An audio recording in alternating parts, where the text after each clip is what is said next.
Cinematography is the art of the moving image and is the visual storytelling of a film.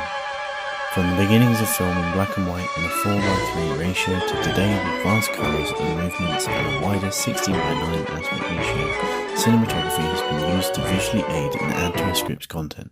Good cinematography can have a lot of meanings, but the most universally true definition is a visual style or feel that suits the tone and nature of the script and its content. For example, good cinematography for an action scene would make it clear to the audience what is happening, excite them, and fit the fast-paced atmosphere that action presents. Some of the best cinematographers working today are Roger Deakins, Robert Earman, and the director Paul Thomas Anderson. Roger Deakins has worked as a cinematographer for many years now and has become a household name, especially after winning an Oscar for his work on Blade Runner 2049 and a further Oscar for his work on the film 1917. The Coen brothers have had Deakins as their cinematographer for the majority of their cult-famous films, which contain some of the most famous shots in cinema history, some examples being Miller's Crossing, The Big Lebowski,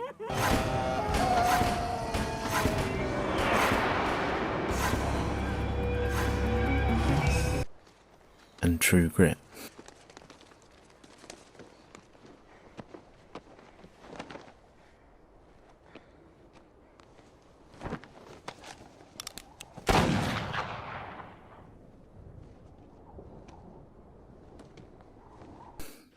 A great example of the influence of his work is shown in the scene from the film No Country for Old Men, which is directed by the Coens. In the scene, we see the main character sitting on a bed in a motel room. The room is almost completely silent, and the camera is the only thing giving us information and holding the tension of the scene. We see various movements and shuffling up close before changing back to the wide shots. This gives us an insight into the mind of our main character and what his thoughts and feelings are. He then pulls out a shotgun and loads it.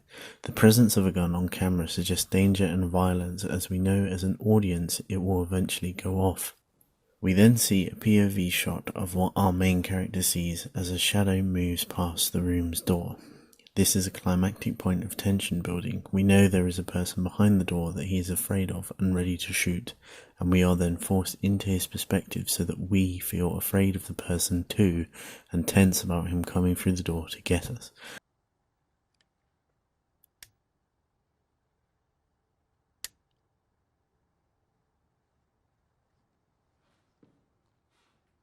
In the Coen brothers movies, the colour palette is always grey and brown. This is to reflect a feel of old Hollywood movies, which is further reiterated by the smooth, clean finish on all of their films. In The Man Who Wasn't There is some of Deakins' best work.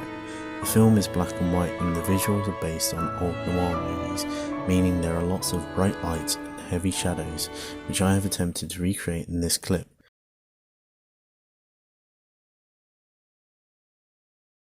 It is a great example of how the visual style sets the time period and tone of the film.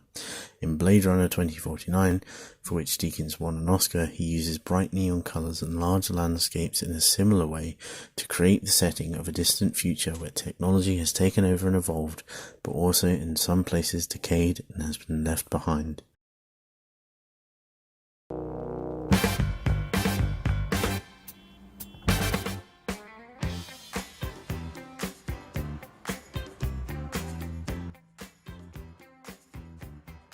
Paul Thomas Anderson has always had an incredible awareness and appreciation for cinematography since even his first film Boogie Nights. In an opening sequence we are shown in one big one-take shot an introduction to every single character that has a role to play in the film's plot, and we get an introduction to what their character is like, what they like to do, and the kind of environments they can be found in, all led by another main character moving around his nightclub, then switching to a different character who is on roller skates.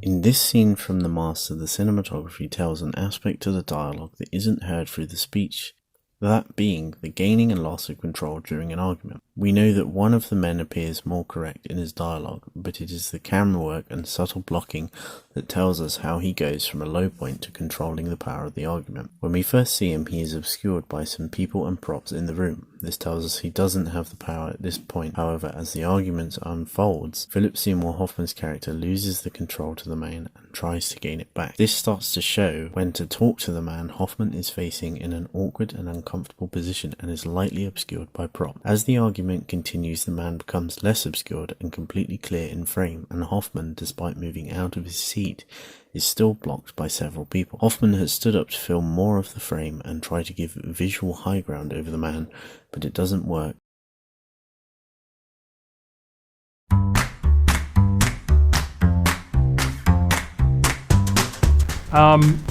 Well, cinematography is the process of photographing a film. So it's, for all intents and purposes, it's photography for moving image.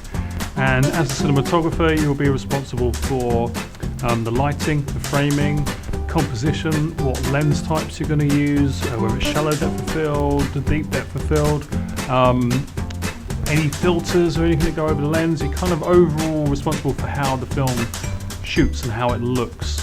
And working in coordination with a production designer, director, you have a huge part in the general aesthetic of the film.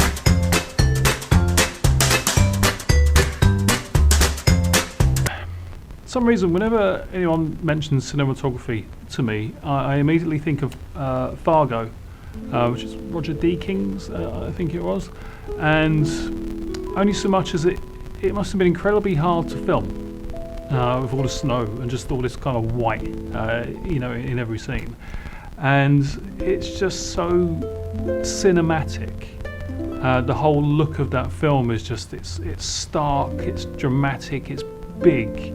And for some reason that always comes to mind when I think of cinematography. I think of Fargo.